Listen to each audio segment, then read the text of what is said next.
How's it going, YouTube? This is Captain OJ with Team KYP. A few weeks back, just before the Maximum Crisis sneak peek, we ended up going to our locals, and I ended up taking first at the locals using Evilswarms. Yes, Evilswarms, an old, really old deck. 13. Oh, yeah. Okay, sorry about that. So yeah, we ended up having a larger turnout than usual at our locals. We ended up having, I think it was 13 people there, which is large for us. We ended up going 4 rounds, and out of the 4 rounds, I only lost 1 game. My first match was against Anti-Meta Toons, which I 2-0'd. The game that I did lose was to my second match, which was DDD's. First game, I ended up blocking him out. Second game, he came back right at the very end, and when both of our resources were fairly well depleted, and he ended up taking me out. Third game, I ended up blocking him out and keeping him there, and nothing happened. Third match was Blue Eyes. Blue Eyes, I locked out game 1 and 2, even though we both bricked, but I had the lock on, so that helped. And my final match was against True King Dinosaurs, which I locked him out because of Ophion, but at the same time, he also bricked in game 2 when he went first. So overall, I really like this deck. I really like dark attribute decks because it helps. You have like 3 allures, and you have other ways of drawing and searching and so on. I really like the Ophion lock too. It's especially good for like high special summoning formats. Especially like I kind of wish I built this deck before when we had like AVCs around, because that would have really helped. Even though they do use like rank 4s, and the same thing with the dinosaurs. It's really effective against them, even though they can use rank 4 effects. Anyways, I was even thinking of using this Evilswarms in the coming format because it's really good against True King Dinosaurs, and you know, still ABC might be coming back a little bit. So there's a few other high-level decks that might be coming into the meta. The only problem I would foresee would be True Kings. No, not True Kings. True Dracos. True Dracos. And because they're a tribute summoning based deck, and they can also tribute summon their spells and traps, and that's where my issue comes in. So I'm not quite sure what's going to happen in the coming format, but we'll see what happens. Anyways, let's get to the deck. Alright, so first we're going to get started with the monsters. So first, I played 3 Heliotrope. Sure, he's 3 normal monsters, but you know what? He's got a really good attack. He's still a level 4 dark monster. It works very well with the deck, especially with some of the other tech cards that you have to play in a Evilswarm deck, which I'll get to later. 3 caster. 3 casters are, I would say, one of your more main plays in the deck. I was even hearing at one point people were trying to play Demise, card of Demise in the deck, and the way I see it is mainly because of this guy, because of the second summon that it gives you is a normal summon, not a special summon. So it gives you your resources to go into XYZs after that, which wouldn't be too, which isn't too bad. Next, I have a really hard time trying to say this guy's name, Kirkion. He's half decent, not as good as Caster, but you get to use his effect from Grave, and you get an additional normal summon, so that comes in handy. If you're going second, I really like playing Evilswarm Ranjugara. It gives you an additional summon, and sometimes it even baits out strikes because your opponent's wondering if you have anything else to summon after that. Considering how low the monster count is normally in traditional Evilswarm decks. But it's come in handy a few times by baiting out traps and whatever. But yeah, it's an Evilswarm monster. It goes into your main combo pieces and whatever else. Rescue Rabbit. It doesn't look like it belongs in this deck, but trust me, it's really helpful. You banish it from the field and you get 2 normal monsters, and because you're playing 2 Evilswarm monsters, it's a 1-card Ophion essentially, and it deck thins. So what's not to like about it? With most other Evilswarm decks, when I was doing my research, I ended up finding out that the monster count was always incredibly low, and I didn't like that. So what I ended up doing was I ended up adding in a few other more generic rank 4 makers. So like Summoner Monk, he's limited to 2. He's really helpful, but I find I'm not using him very often. Most of the time I'm using it as an allure target, and if I have to, I go into something like Trap Tricks or Flacia, or something else to be a bit more offensive or defensive depending on the situation. I also played 2 Kage to Kage. Like I said, with Summoner Monk, I find the rank 4 engine in the deck is really good on its own, but at the same time you need other ways of making rank 4 and building up a defense. So that's why I ended up putting those monsters in there and increasing the monster count. Now for the spells. The only 2 infestation cards I play is Infestation Pandemic. Really good card. Protects your Evilswarm monsters from spell and trap effects. Really good. Most of the time you want to search this card out. Just because it's deck thinning and it's you don't want to open up with it. Yeah, exactly. And if you do open up with it, it's even not all that bad either. No. Because you can search out one, so your opponent knows you have one, but you can set the other one as a bluff or whatever. So it helps. It plays also a little bit of a mind game with your opponent. I'm using these right now. I'm using 2 shared rides. I was planning on putting in Pot of Desires in here, but shared ride has actually been half decent as well, because number 1, you can use it as a bluff, or chain it to one of your opponent's monsters that are trying, or monsters or whatever that's trying to search, and it gives you more draws. It's kind of like a pseudo Max C, which reminds me, I didn't put that in here. But anyways, Max C is another good card. The same thing. It kind of helps with the intimidation factor. You have 1 Ophion and 4 back row. Oh boy, your opponent starts to overthink what you have in the back row, and then sometimes all you have are bluffs, and they start to misplay. I really wish Reinforcement of the Army was higher than 1, but unfortunately it isn't. Well, that's what happens with rank 4 spam decks. Yeah, well no, you search out for, what do you call it? You search out for Evilswarm caster, and then hopefully you have something else in your deck, so it helps you, something else in your hand, and it helps you go into your Ophion right away. I play 2 Unexpected Die. Unexpected Die is really good in this deck. Mainly because of those 3 normal summon, the 3 normal monsters that you play, the Heliotrope. I've actually used that card a lot in the tournament. It came in clutch a few times when I couldn't build a board, and then the only thing that really saved me afterwards was ended up just having a really good back row to defend myself. But regardless, the Unexpected Die is a must in this deck. Some people play it at 1, 2, or I haven't seen too many people play it at 3, even though they want to see it. But I find 2 is the perfect mix. And like I said, especially if you're going first, it helps just spam out more monsters, and sometimes you can even go, it becomes more part of your extended combos and extended plays. Speaking of extended plays, 2 Instant Fusion, sorry. Instant Fusion is another really good card, really good for extending your combos, because obviously Norden deserves to be banned because of these rank 4 decks. It deserves to be banned. Yeah, but until then, I'm going to spam the shit out of it. Really good card. Actually, both him and Norden. That's about it really to say about Instant Fusion. You know, normally I help build up more defense, like I bring out Ophion first with whatever I have in my resources, but then I activate Instant Fusion, get Norden. Norden brings whenever I had discarded the first time for this Infestation Search. And I normally bring out something like Traptrix, Roflasia, or Abyss Dweller, something that'll lock my opponent down and hopefully give me the game that turn. Everything in the deck is a dark monster.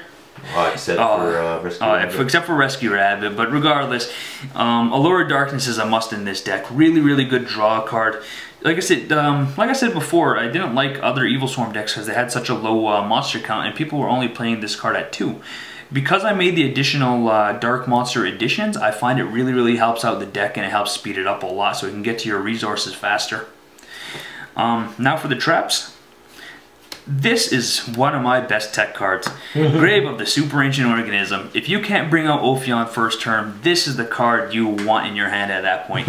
I ended up locking down a Blue Eyes deck. I blocked down the DDD deck at one point or another with this card, and it saved my ass so many times at that tournament.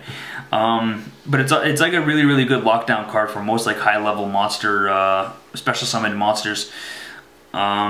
It's an expensive card. It's an old card, but if you're an expensive old card, yeah, it's like 40 bucks. Really? Yeah, it's a really good card. It's more expensive for the ultimate rares. Yeah. Oh my god. Yeah, it's a really good card though. But anyways, it's a really good card, and I'd suggest playing it in any kind of rank 4 deck because it helps lock down your opponent, and you control the game from that point. What does it do actually? To explain to them. Okay, well, just let you. If you're saying it's an old card, yeah, it's an older card. All face-up level 6 or higher special summoned monsters on the field cannot declare an attack or activate their effects. Wow. So yeah, speaking of it saving my ass, it saved me against the Blue Eyes player. Sure. He ended up bringing out no, he Raigekki'd my field, so he was able to go from there. And what he ended up bringing out his Blue Eyes Spirit Dragon as well as Is there? No, it was Blue Eyes Spirit Dragon and something else, and the other Spirit Dragon of White. Yeah, okay. And anyways, before he was able to continue his combo, I ended up activating this. So sure, he brought out his monsters, but he couldn't do a goddamn thing about it. And I locked down the board until I was able to bring out another Ophion, or I think it was Utopia the Lightning. Oh, battle. So I had just enough ways to get battled over his monsters after a while. The only thing with this deck is it's really weak against monster effects. You don't have Infestation and Pandemic doesn't protect you against monster effects. So a lot of the times you got to go with monster effect negation. Lost Wind is really good because you can basically use each one twice, and it helps against. Like you have like 4 almost. Yeah, essentially like that. Yeah. But it's really good against just generally like special summoned monsters, even other rank 4 decks, especially. This deck does have a problem with other rank 4 decks, and Lost Wind not only helps with the battle phase, reducing your opponent's monster's attack to 0, but also negates their attack. One Solemn Warning, obviously because it's limited to 1, it's a really good staple card. In the main deck, I only played 2 trap holes, 1 time space trap hole and 1 bottomless trap hole. Basically to use with Rafflesia, she only has the two materials, so I don't see a reason why to play more than 2. Unless it's one of these are in your hand, then it's more a bluff at that point. Normally if you get Ophion out first turn, you're not too worried about battle, but 3 Mirror Forces just in case you can't build too much of a board. I was actually debating on which version of Mirror Force I should be using. I could theoretically use like Storming Mirror Force, Blazing, or anything else just to try to end the game faster. But I don't know. I just felt it was a bit more of a nostalgic feel to use the original Mirror Forces. And finally, 2 Solemn Strikes. What's not to like about Solemn Strike? Theoretically, I should be running a 3rd, but I ended up using the what do you call it? The Lost Winds in a replacement. And Lost Wind, like we said, you can recycle it and use its effect again. Solemn Strike, you can't do that, unfortunately. So yeah, that's it for the main deck. Let's move on to the extra deck. Yeah, so now for the extra deck, your main boss monster, Evilswarm Ophion. Really good card. Basically says your opponent nobody can special summon level 5 or higher monsters. Really good card, and essentially, like I said, the boss monster of the whole deck. The Utopia package. Utopia saved my ass a whole bunch of times this at the tournament, and he was more or less my second boss monster. I never went into Ophion more than once because that's all I needed for him, and then afterwards it was more or less battle and beat my opponent down with whatever I can get. Unless there was another reason to go into another rank 4 monster, then Lightning was more or less the card I went into. You're killing him! Elder Entity Norden. He's Norden. What else do I have to say about him? He's OP. Yeah. So OP. So OP, yeah. Traptrix Rafflesia, especially going first, you're I find it really did come in handy every now and again, especially if you had no other options. Rafflesia was a really good card to put in there.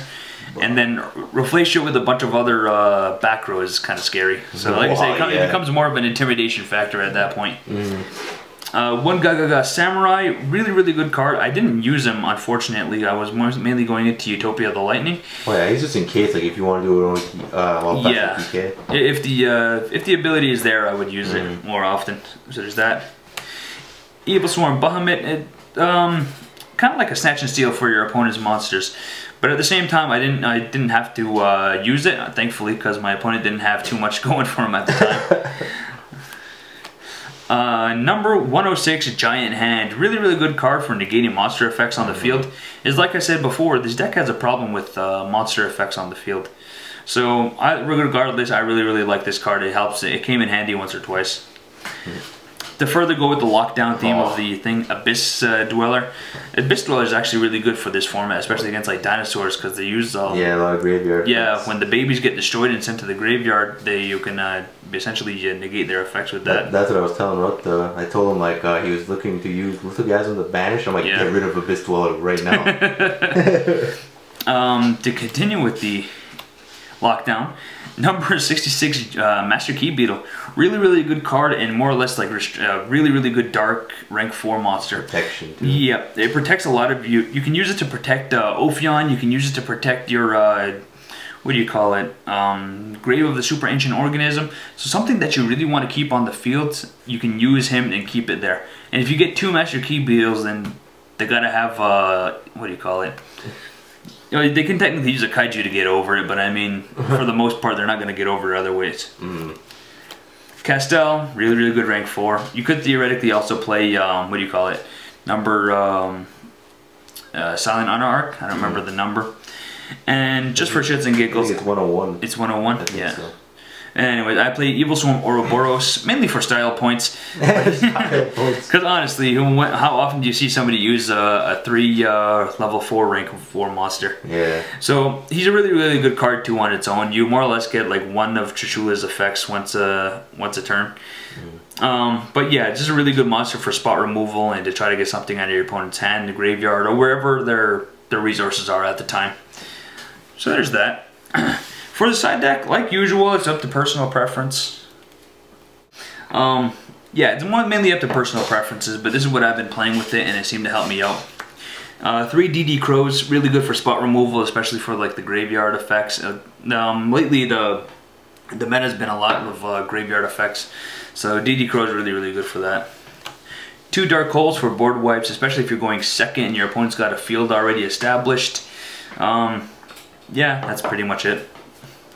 2 MSTs. I don't like discarding any of my my materials, and if I'm going up against a heavy back row, then yeah, MST would be a good card. I ended up playing also 2 Artifact Lancia. I normally don't set Lancia. That's the thing. I use its hand effect to discard it to make sure my opponent can't banish anything.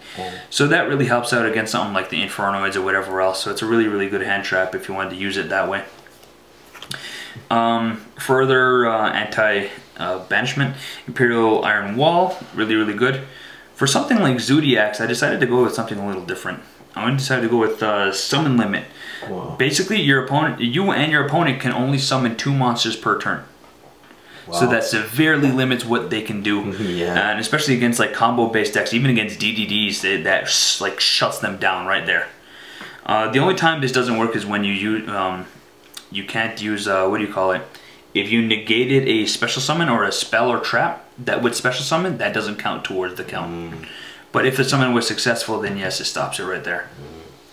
And then finally, just to give Rafflesia a few more targets, and if I have it in my opening hand, it helps out.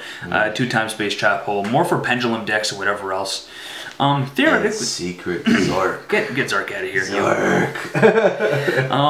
Theoretically, I could put other like anti-meta cards in here. Like I could switch out the 2 Time Space Trap Holes for something like Anti-Spell Fragrance, which I have in my DDD deck right now. Artifact Lances, I really like. Yeah. If anything, I was also thinking like depending on the this format looks like it's going to be a little bit slower. So I was thinking more of what do you call it? Maybe only side decking. Maxi, but other than that, if I was to use this deck a bit more competitive, especially for the upcoming format, I'd probably also have to main deck the what do you call it? Main deck the Masker Restrict, which would be more than likely in the side deck. But just to give myself a good jump against something like the True Dracos. Anyways, speaking of Master Restrict, it appears. It magically appears. Nobody noticed. Also, Skull Invitation. Yeah. Oh, and if you really wanted to get techie, I was planning on using Skull Invitation on 60 card decks. Especially with Skull Invitation, you can use this against them, and every time a card is sent to the graveyard, they take 300 damage. So they would essentially take theoretically up to 6,000 damage on their first turn when they use the greener grass, which is it's pretty funny. Then that's when they realize, oh shit, what the hell did I just do to myself? Shot themselves in the foot. Yeah, especially if they're going second, yeah. So, anyways, guys, I hope you like the deck profile. Like, comment, subscribe. Give me some advice if you think I need any. Yeah, thanks a lot, guys. Captain OJ out. And love Zark. Get Zark out of here. Thanks. See you later.